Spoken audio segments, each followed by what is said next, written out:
Hello everyone, तो कैसे हैं आप सभी। आज के इस वीडियो में मैं आपको डीकम्पोजिशन रिएक्शन कराऊंगा। कल के वीडियो में मैंने आपको कॉम्बिनेशन रिएक्शन कराई थी। अगर आपने वो वाली वीडियो नहीं देखी है तो उसकी प्लेलिस्ट का लिंक मैंने आपको डिस्क्रिप्शन बॉक्स में दे दिया है, प्लीज़ चेक इट। तो चलिए चालू करते हैं आज हम डीकम्पोजिशन रिएक्शन। बेसिकली जो डीकम्पोजिशन रिएक्शन है ना, वो बिल्कुल अपोजिट है कॉम्बिनेशन रिएक्शन का।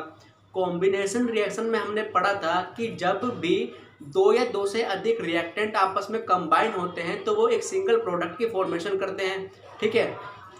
अब वैसे हमारी डिकम्पोजिशन रिएक्शन होती है, ठीक उसका उल्टा। यानी कि डिकम्पोजिशन में क्या होगा, कोई रिएक्टेंट जो होगा वो हमारे दो या दो से अधिक प्रोडक्ट में स्प्लिट्स होगा, यानी कि टूट जाएगा, ठीक है। तो बेसिकली डिकम्पोजिशन रिएक्शन का मतलब होता है कि जब भी हमारा कोई एक रिएक्टेंट दो या दो से अधिक प्रोडक्ट में टूट जाएगा, उस रिएक्शन को हम बोलेंगे डीकम्पोजिशन रिएक्शन। अब डीकम्पोजिशन रिएक्शन में भी तीन टाइप आते हैं। अब हमने इसको क्लासीफाई करा। क्लासीफाई हम अभी पढ़ते हैं, पहले हम जान लेते हैं इसकी डेफिनेशन। डेफिनेशन क्या कहती है कि in this reaction a compound splits into two और more substances is called decomposition reaction.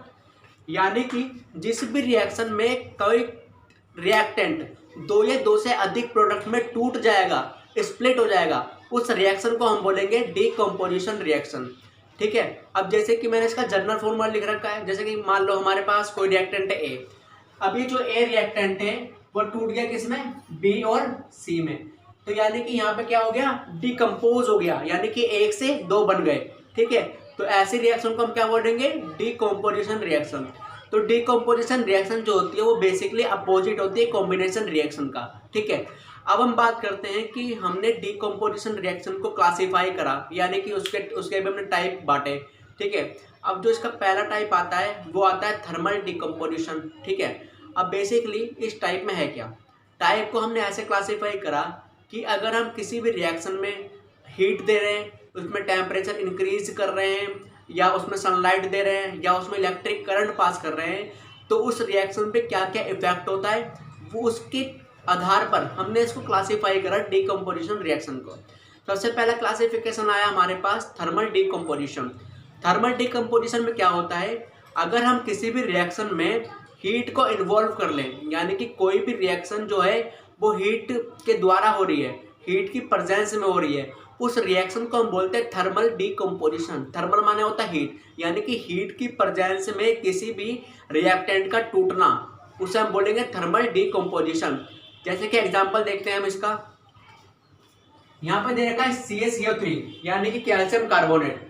जब कैल्शियम कार्बोनेट को अगर हम हीट देते हैं तो वो स्प्लिट होता है कैल्शियम ऑक्साइड में और कार्बन डाइऑक्साइड में, ठीक है। तो इसमें बेसिकली हुआ क्या, इसमें बेसिकली हमने कैल्शियम कार्बोनेट को हीट देकर किसमें तोड़ दिया, कैल्शियम ऑक्साइड में तोड़ दिया और कार्बन डाइऑक्साइड में तोड़ दिया। तो ये कौन सी रिएक्शन हो गई, ये रिएक्शन हो गई हमारी थर्मल डीकम्पोजिशन रिएक्शन, ठीक है। अब हम नेक्स्ट टाइप करते हैं इसका। नेक्स्ट टाइप आता है इसका इलेक्ट्रोलाइटिक डीकम्पोजिशन। जैसे कि हमें नाम से पता चल रहा है इलेक्ट्रोलाइटिक। इलेक्ट्रोलाइटिक का मतलब क्या होता है, जिसमें इलेक्ट्रिक करंट की प्रेजेंस में हम कोई रिएक्शन करा रहे हैं, यानी कि इलेक्ट्रिक करंट की प्रेजेंस में हम किसी रिएक्टेंट को दो या दो से अधिक प्रोडक्ट में तोड़ रहे हैं, तो with the help of electric current, तो हम उस रिएक्शन को हम बोलेंगे इलेक्ट्रोलाइटिक डीकम्पोजिशन। जैसे कि सपोज दैट हमारे पास वाटर है, अगर हम वाटर में इलेक्ट्रिक करंट पास कराते हैं तो उसमें होता क्या है, उस रिएक्शन में उसके जो वाटर के जो रिएक्टेंट है वो किसमें टूट जाएगा, हाइड्रोजन गैस और ऑक्सीजन गैस। तो वो वाली रिएक्शन हमारी कौन सी रिएक्शन हो गई, वो हो गई हमारी इलेक्ट्रोलाइटिक डीकम्पोजिशन, ठीक है।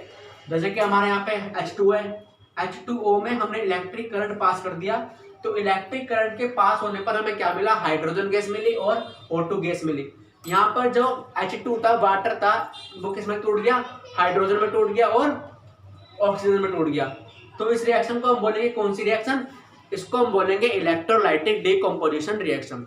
अब जो इसका तीसरा टाइप आता है जो कि वेरी वेरी इंपॉर्टेंट है, इसमें से हर बार पेपर में क्वेश्चन आता ही आता है, तो इसको आप मोस्ट इंपॉर्टेंट मार्क करके रखिएगा, ठीक है। तो चलिए समझते हैं इसको।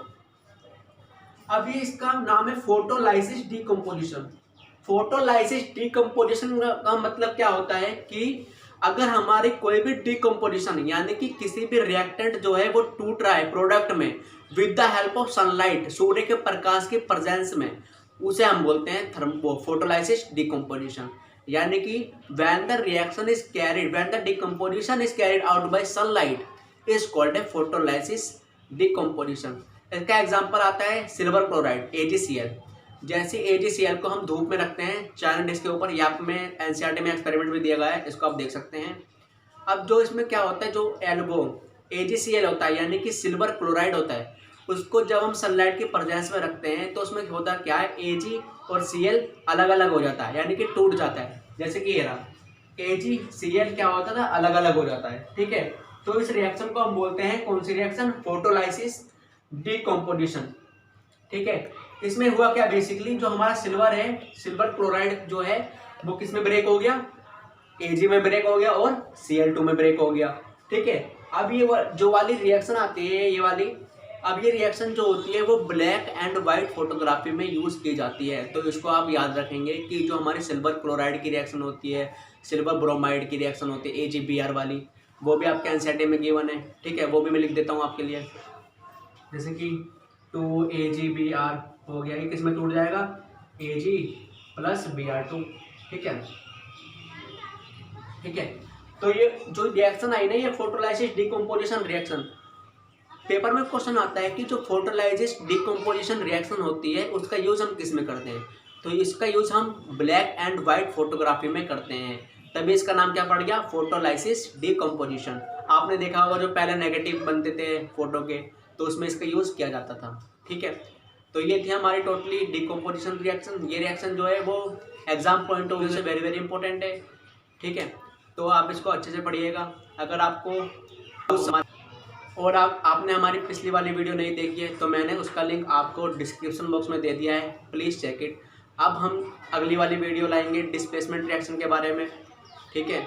अगर आपने अभी तक चैनल को सब्सक्राइब नहीं करा है तो please subscribe the channel and press the bell icon, और लाइक कीजिए, कमेंट कीजिए।